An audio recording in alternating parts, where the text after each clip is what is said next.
Maluto naman ito mga idol. Tinulang abang with green leafy vegetable, kulitis, kamuti, ang ining maslom lo. Magana ning maslom nga daon lipat. Labo gali. Ayan balto ni Doc ang mga utan nga green leafy vegetable. Kulang sa potasyum. Para maiwasan makakuha ng mga kontaminadong isda na pwedeng magdulot ng food poison. Bukod sa nobileta, sinabi na ng pamahalang panlalapit ng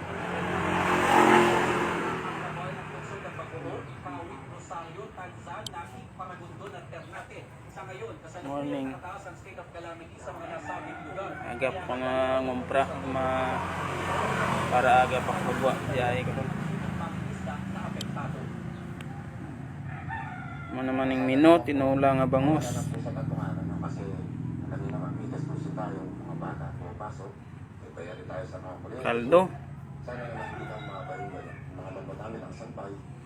Ayusin din namin yan para pag nagdeklarang pwede na lumaki. Maganda po. Isa lang kabilog. Wala pa eh. Ako.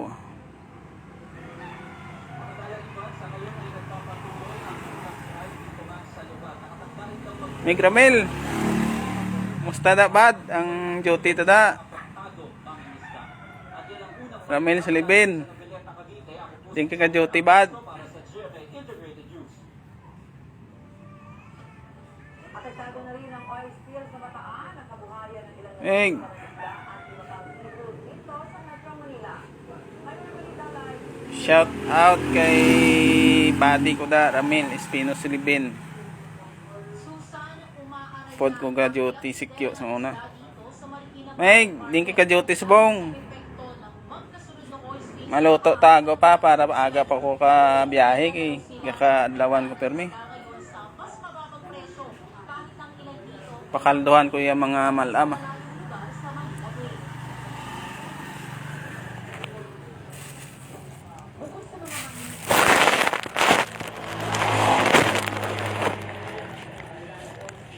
Ano ko ano eh.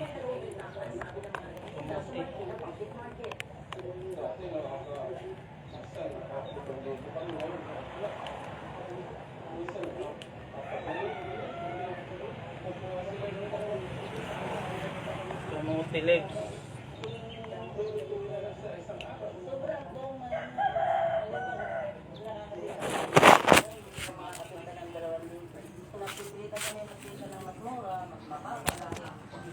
Hindi mo ibibenta, mabubulok naman yung dahilan. Marami na rin kasi ubos muna sa pagkain ng isda kasunod. Ano yung utan? Kaya ni Nanay Guy, nakaualo ng karinderya. Order ako ngayong Biyernes, may linggo. Hindi mo na akong order. Pati isda po, hindi din ako bumibili dahil namin langis na tumatagal. Kaya umiiwas talaga kami. Siyempre, nakakatakot. Kaya magkasakit pa. Dito sa Marikina, ang kada kilo ng bangus nasa 240 pesos. Sa kabilog bla 100 bakal ko. Ang ganun po. Aga pambiway pa to isda ginaslot tindam. 100 pesos kada kilo. Aga pa ko nang para. Ang maya-maya na ngayon ay 400 pesos. Abot naman sa 150 pesos ang bawat Ari kulitis namin maniguro sa tinula. 300 pesos. Habang ang pampano, Da bumabalik lumuti. kada kilo. 400 pesos na lang kayo. Hindi naman kumalawang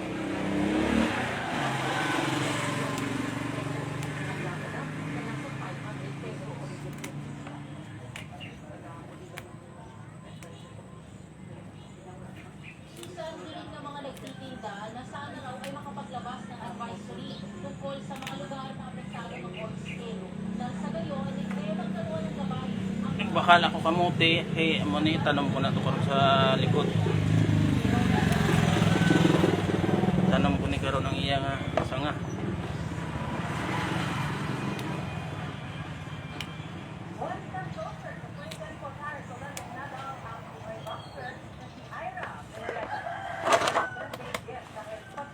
Ang Tacloban Pride support quarterfinals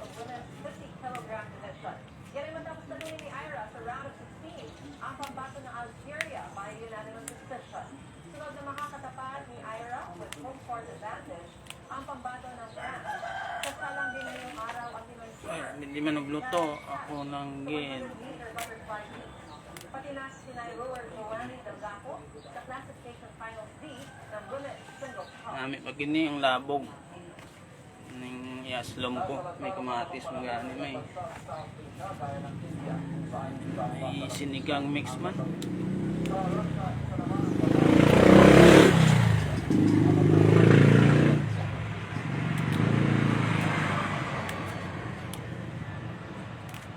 Makapigil din na ang pag-rescue sa residente yan sa Himachal Pradesh, India. Kinailangan siyang isahan sa shipment para makatawis sa rumah ng isang kilo. Paghilang ang lugar na Sakit yan likod ko ah. sa masamang panahon. Mahigit 50 naman ang nawawala. Kinalanta naman ng habagat ang Pakistan. Sa Lahore, abot sa 360 millimeters ang bumagsak na ulan sa loob ng 3 oras. Ayon sa Pakistan Meteorology Ayos, Lods. Department, panibagong record Hagwa na yung ano to sa luto. ulan sa mahigit 4 na dekada. Pa-practice na niluto pero may ako na yung giluto ang law.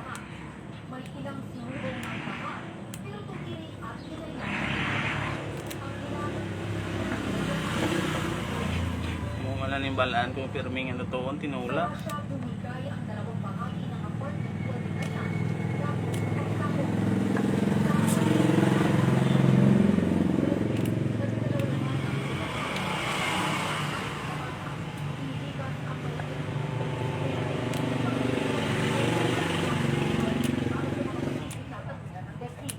Base sa investigasyon, posibleng gas na tumagas mula sa gas cylinder ang sanhi ng pagsabog. Ito ang unang balita, Jaya Pinlang para sa GMA Integrated News. Ginamit ang Department of Public Works and Highways Ang kulitis pala oh. Priska gitu.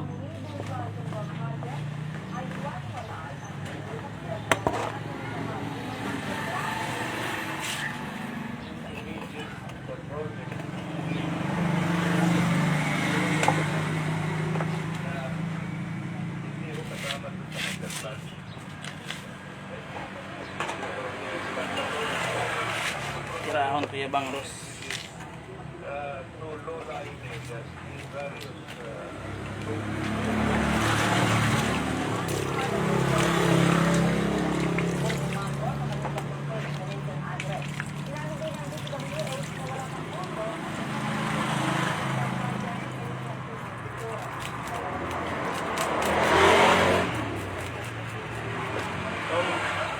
Dari si Mami masalapay mo cellphone ta. Hindi ka live. Shout out ako da. Shout out. Ginawa noong 2013 ay tinutuloy.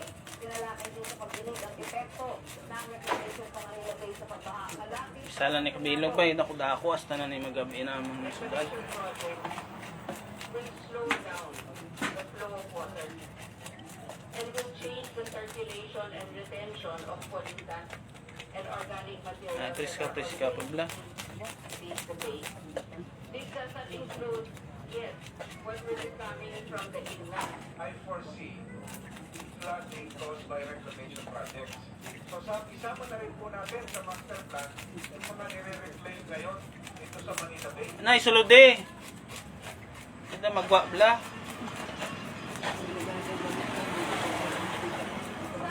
Ay lutuan na naman kakakaldo para hindi ka mag-ayo ka.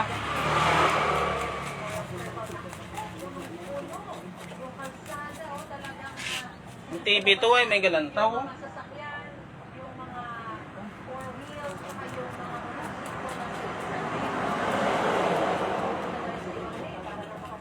pero talagang ang kapal-kapal na po ng volume sa mga sandaling ito kaya napakabagal na po ng pusa ng mga sasakyan. Papuntang Commonwealth po yan. Eh kung damo kinaon niya. Tayo, yung sa kaliwa ay papuntang Roberto.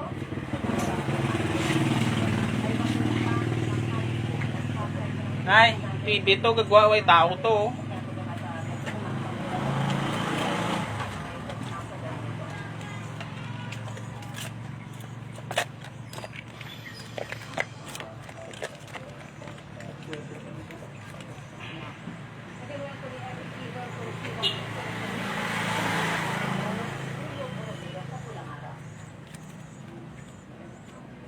Duya.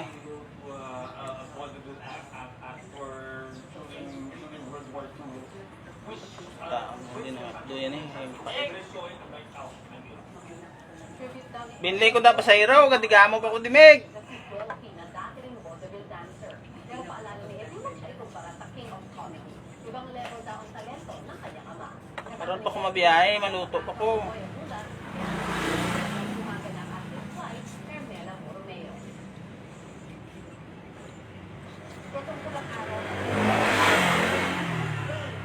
Duya man. Hindi madali pinagdaanan ng mga ninuno. Pagkabayan din sa ating proud actors ng Pulang Araw. Kabilang sa hinahamaalang Tuyaw. president ang gumanap ng Young Adelina na si Cathy Villameria. Sa ibang ibang eksena pati sa heavy scenes with Angelou. Well, applauded si Cathy. Na-overwhelm ko sa lahat ng mga comments ko na binibigay ko sa akin, papuri ko. And just want to say thank you po sa pagsusupport. Rep duya. Samantala, Ayaw ay magpasayap duya. Guys, do kayo mapait ni kung mapusa. Guys, ayaw ay mapusa. Independent contractors ng GMA na sina Jojo Nones at Richard Cruz. Ayon sa GMA, hindi ito maglabas ng detalye ng hindi patapos ang investigation bilang pagrespeto sa hiling ni Sandro na confidentiality. Dagdag ito, sinimulan na ng Ay, man sa pinaon. bago pang matanggap ang reklamo ni Sandro dahil sa bigat ng aligasyon. Ano ko ng tulahon, tigang ban pamalahanan. Stakeholders na susundin ito ang pinakamataas na antas ng pagiging patas at walang kinikilingan sa isasagawa nitong investigasyon. Sa isang text message sa GMA Integrated News, sinabi ni Nino Ulang na pinatapos na nila ang paghahani ng kasong kriminal. Saka raw siya magbibigay ng pahayag. Sa isang pahayag naman, sinabi ng abogado ni Juan dalawang mga aligasyon sa kanila na kumakaroon Dapat. ang tunay ani lang nangyari. Sasagutin daw nila ito sa proper forum at kapag natanggap na nila ang kopya ng formal complaint, inuudyok nila ang petiko na resubuhin at Pastila na yung kutsilyo mahabol. ang mga wala ani ng Pat ng mabae na.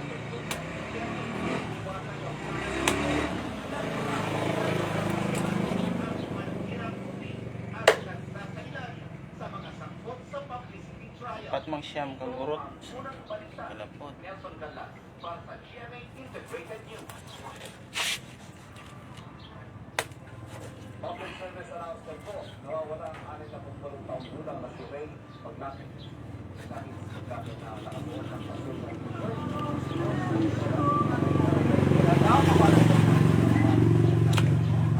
Papasay. Para po sa may informasyon sa kanyang kinaroroonan, maaari po parang ang numero na naka-flash ngayon sa internet.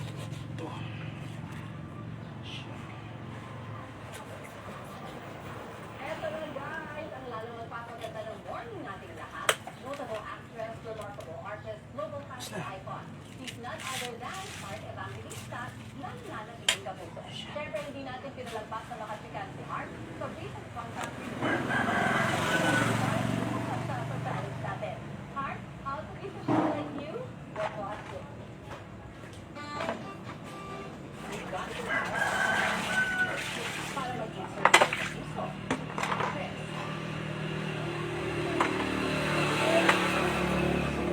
Siyam kang gurot. Pamalahanan ko ni kag tulahon. At ang kanyang pagiging global fashion icon.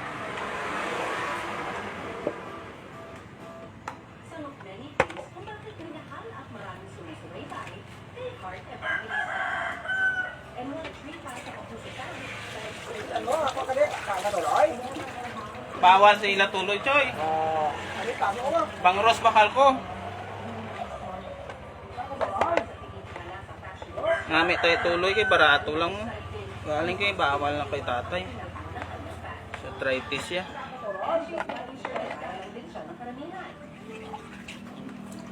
Ako lang mabaka ko tuloy sugbahon ko dayon.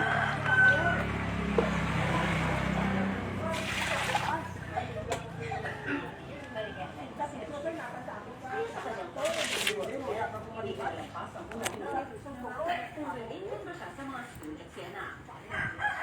Nagkakaroon kaya si Martin Luther sa announcement? Karon naman ikuton ko anay. Shout out Mark Jan Hulo. Dali din diri ka panyaga. Mark Jan Hulo. Diri ka karang panyaga. Kay lutuan ta ka di Mayo. Para maka ano ka. Shout out kay Mari Maylin Gomez. Morning Mari. Why man ang luto ni Mari? Corned beef, na may bawang sibuyas, Ay ikot ko anay karon naman.